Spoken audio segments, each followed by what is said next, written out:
Ézéchiel, chapitre 44.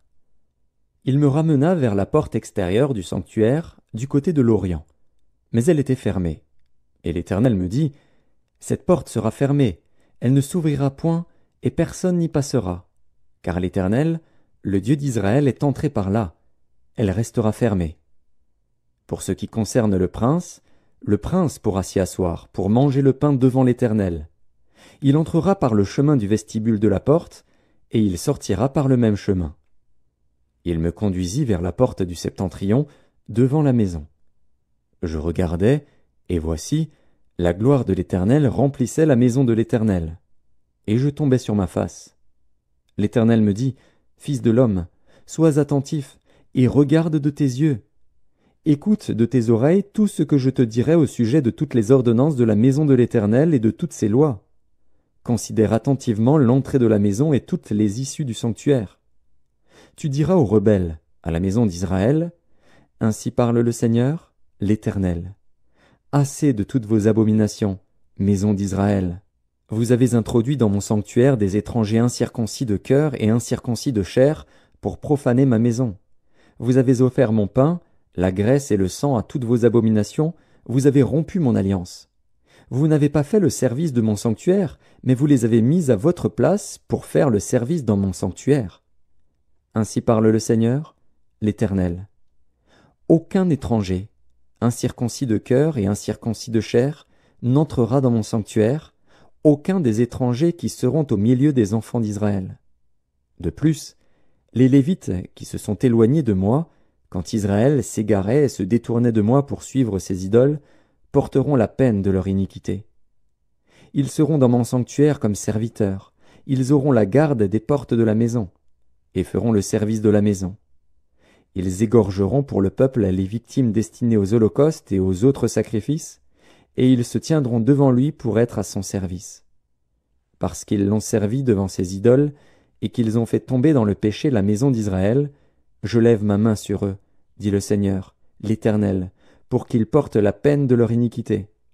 Ils ne s'approcheront pas de moi pour être à mon service dans le sacerdoce, ils ne s'approcheront pas de mes sanctuaires, de mes lieux très saints, ils porteront la peine de leur ignominie et des abominations qu'ils ont commises. Je leur donnerai la garde de la maison, et ils en feront tout le service et tout ce qui doit s'y faire. Mais les sacrificateurs, les Lévites, fils de Tsadok, qui ont fait le service de mon sanctuaire quand les enfants d'Israël s'égaraient loin de moi, ceux-là s'approcheront de moi pour me servir, et se tiendront devant moi pour m'offrir la graisse et le sang, dit le Seigneur, l'Éternel. Ils entreront dans mon sanctuaire, ils s'approcheront de ma table pour me servir, ils seront à mon service. Lorsqu'ils franchiront les portes du parvis intérieur, ils revêtiront des habits de lin. Ils n'auront sur eux rien qui soit en laine, quand ils feront le service aux portes du parvis intérieur et dans la maison. Ils auront des tiares de lin sur la tête, et des caleçons de lin sur leurs reins. Ils ne se ceindront point de manière à exciter la sueur. Lorsqu'ils sortiront pour aller dans le parvis extérieur vers le peuple, ils ôteront les vêtements avec lesquels ils font le service, et les déposeront dans les chambres du sanctuaire. Ils en mettront d'autres, afin de ne pas sanctifier le peuple par leurs vêtements. Ils ne se raseront pas la tête, et ne laisseront pas non plus croître leurs cheveux, mais ils devront couper leurs chevelures. Aucun sacrificateur ne boira du vin lorsqu'il entrera dans le parvis intérieur. Ils ne prendront pour femme ni une veuve, ni une femme répudiée, mais ils prendront des vierges de la race de la maison d'Israël. Ils pourront aussi prendre la veuve d'un sacrificateur. Ils enseigneront à mon peuple à distinguer ce qui est saint de ce qui est profane, ils lui feront connaître la différence entre ce qui est impur et ce qui est pur. Ils seront juges dans les contestations, et ils jugeront d'après mes lois. Ils observeront aussi mes lois et mes ordonnances dans toutes mes fêtes, et ils sanctifieront mes sabbats.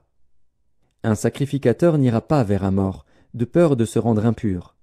Il ne pourra se rendre impur que pour un père, pour une mère, pour un fils, pour une fille, pour un frère, et pour une sœur qui n'était pas mariée.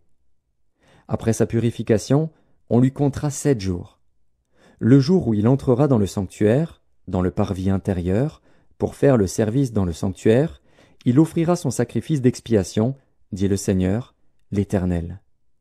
Voici l'héritage qu'ils auront. C'est moi qui serai leur héritage. vous ne leur donnerez point de possession en Israël, je serai leur possession. Ils se nourriront des offrandes, des sacrifices d'expiation et de culpabilité. Et tout ce qui sera dévoué par interdit en Israël sera pour eux. Les prémices de tous les fruits, et toutes les offrandes que vous présenterez par élévation, appartiendront au sacrificateur.